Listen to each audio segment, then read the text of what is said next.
My son found his own grave on a Sunday afternoon. At least, that was what it looked like. "Mom," Michael called from behind the old stone chapel. "You need to see this." He was 36 years old, a grown man with 2 children of his own. But there was something in his voice that made me hurry. He was standing in front of a weather-stained headstone. I looked down. Michael Andrew Walker, 1968, 1986. Beloved son, beloved brother. For several seconds, I couldn't breathe. My son's name was Michael Andrew Walker. Every letter, every middle initial, everything. Then I noticed my husband standing 10 feet behind us. David had gone completely pale. Michael looked from the grave to his father. "Dad?" David didn't answer. Instead, he whispered 4 words that frightened me more than the headstone ever could. "We shouldn't have come." And that was when I understood something terrible. My husband knew exactly whose grave this was. My name is Claire Walker. I'm 60 years old now, and until that Sunday, I would have described my marriage as ordinary in the best possible way. David and I had been married for 38 years. He was quiet, dependable, frustratingly private, and capable of fixing almost anything except a difficult conversation. That was his weakness. Whenever life became uncomfortable, David didn't lie exactly. He simply became silent until everyone else gave up asking. I had spent most of our marriage calling that patience. I would eventually learn it was fear. Our son Michael was different. He needed answers the way some people need air. As a child, if I told him the sky was blue, he wanted to know why. As an adult, that curiosity had become sharper, sometimes too sharp. Michael could turn one unanswered question into an interrogation. And once he believed someone was hiding something, he didn't know when to stop. That afternoon, we had gone to Oak Ridge Cemetery because David's mother, Evelyn, had died 2 weeks earlier. She had been 91. Her funeral had been small, partly because she'd outlived most of her friends, and partly because Evelyn had spent the final decade of her life pushing people away. She could be loving, she could also be controlling, especially with David. Even at 62, my husband still became a nervous 17-year-old whenever his mother disapproved of him. We were checking the family plots before leaving town when Michael wandered behind the chapel. Then he found the grave. "Who is he?" Michael asked.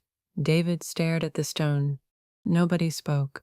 Finally I said, "David?" His jaw tightened. "My brother." I turned toward him. "You don't have a brother." "I did. 38 years, 38 Christmases, anniversaries, funerals, family dinners, and late-night conversations. And never once had my husband mentioned a brother." Michael crouched beside the grave. "He died in 1986. David nodded. "How?" "Car accident." Michael stood. "And you named me after him." Another pause. "Yes." Michael laughed once, but there was no humor in it. "You named me after a dead brother you never told me existed?"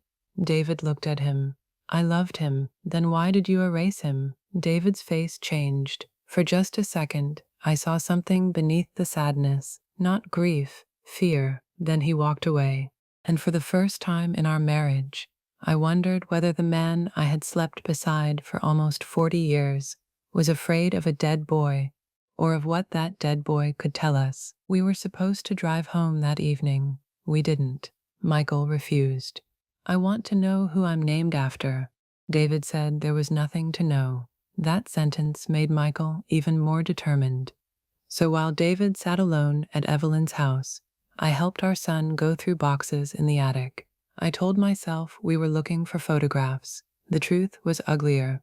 I was looking for proof my husband had not built our marriage on a lie.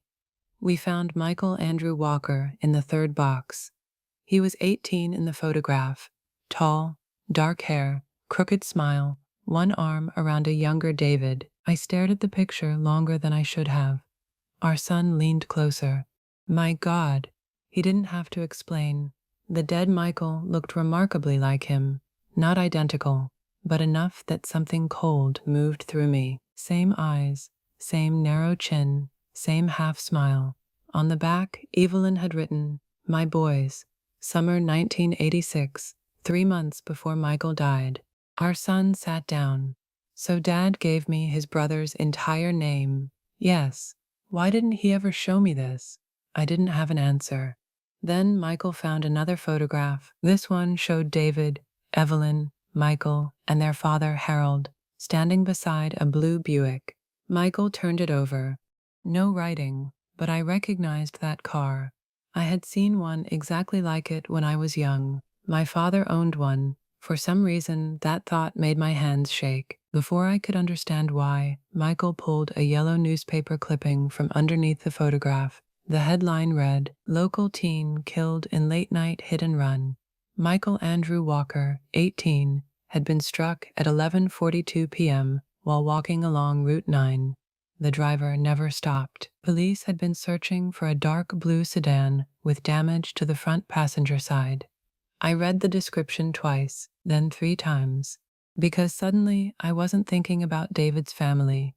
I was thinking about a night from my own childhood that I had spent 40 years trying not to remember, a night involving rain, broken glass, and my father's blue Buick. I was 19 in October of 1986. I remembered that because it was the year before I met David. My father, Frank Miller, was a hard man to understand.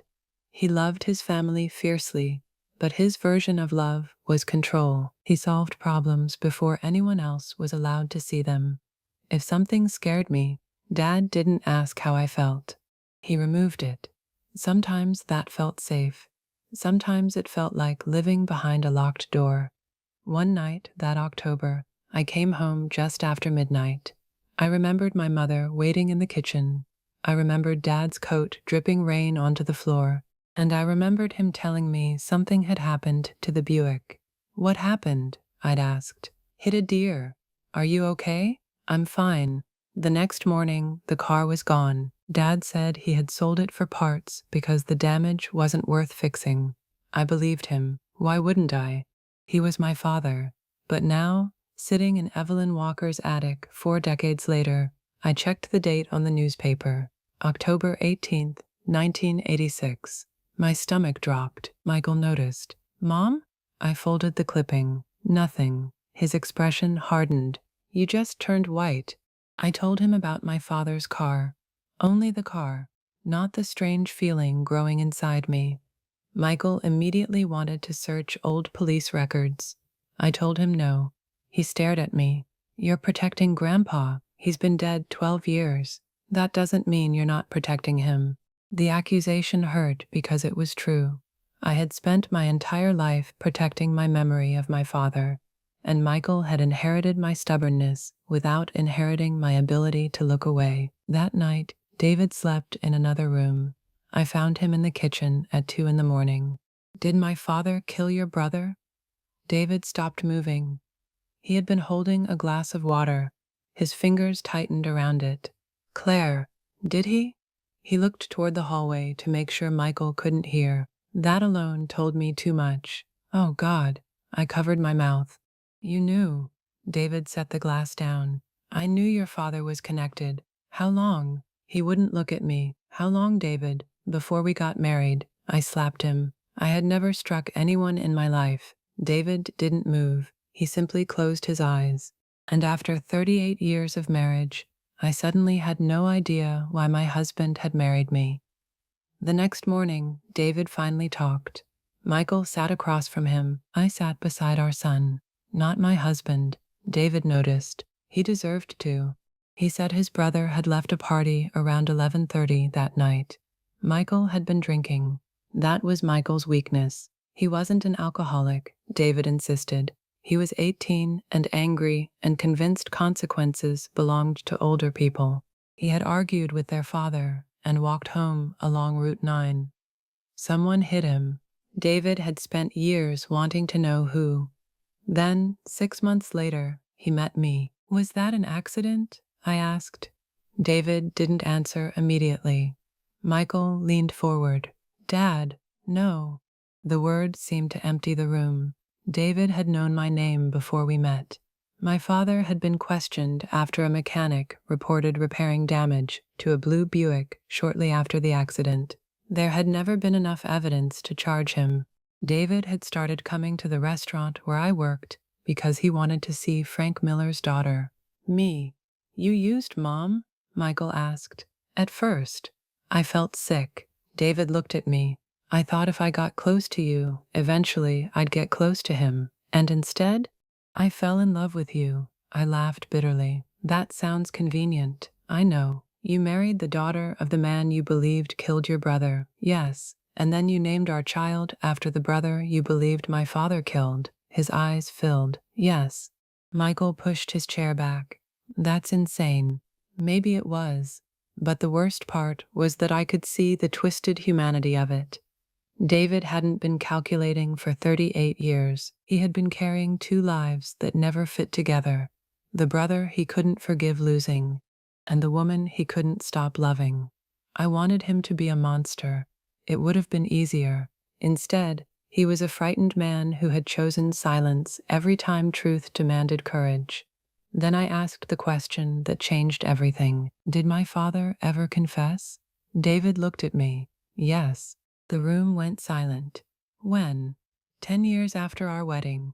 What did he say? David's answer came slowly. He told me he was responsible for Michael's death. I started crying. Not loudly. My body simply gave up pretending. Then David reached into his mother's old desk and removed an envelope. My mother kept this. The handwriting on the front belonged to my father. It said, "For David. If Claire ever learns the truth." And suddenly my father's confession no longer felt like the end of the story. It felt like another lie. My hands shook so badly that Michael opened the envelope for me. Inside were 4 pages. My father's handwriting became messier with each one. I read the first paragraph twice. Then I stopped breathing. David, if Claire ever learns about your brother, don't let her believe I was driving. I looked up. David's face had collapsed. You read this? He nodded. When? After your father died. And you never told me? I couldn't. I kept reading. Dad wrote about October 18th, 1986. About the rain. About Route 9. About the Buick. And then he described something I had forgotten so completely that for several seconds I thought he was writing about someone else. Until the memory returned. Not all at once. In pieces. My hands on a steering wheel, my father's voice beside me, rain beating against the windshield, me crying because my boyfriend had broken up with me, Dad telling me to slow down, headlights coming toward us, a shape suddenly stepping from the darkness, a violent impact against the passenger side of the hood, me screaming, "What was that?" My father turning around, then looking forward again. Keep driving. I had asked him whether we'd hit a deer, and he had said yes. By morning, the Buick was gone. I had believed him for 40 years. The letter slipped from my fingers. Michael picked it up. Mom, I couldn't answer. David could. Your mother was driving. Michael stared at him, then at me, and finally at the grave photograph lying on the table. The meaning hit him before I could stop it. The dead young man whose name he carried had died beneath my car. I threw up in Evelyn's kitchen sink. Afterward, I sat on the floor. I kept saying the same thing. I didn't know. Michael stood in the doorway. He looked angry, confused, heartbroken, but he didn't comfort me. I couldn't blame him. David sat several feet away. He finally told us the rest. My father had forced me to keep driving that night. Then he'd returned alone. By the time he came back, an ambulance was already there. Michael Walker had died before reaching the hospital. Dad spent the next few days hiding evidence. He sold the Buick across state lines. When police questioned him, he let them believe he might have been driving but never confessed. He preferred suspicion on himself to suspicion on me. Years later, after David and I married, Dad asked David to meet him. He told him everything. Why didn't you turn me in? I whispered. David looked at me. Because by then I knew the accident report. What about it? Michael stepped into the road. I looked up. David's voice shook. He'd been drinking. It was raining. Visibility was terrible. The investigator believed the driver might not have been able to stop. Then why did Dad run? Because he panicked. That was my father's fatal weakness.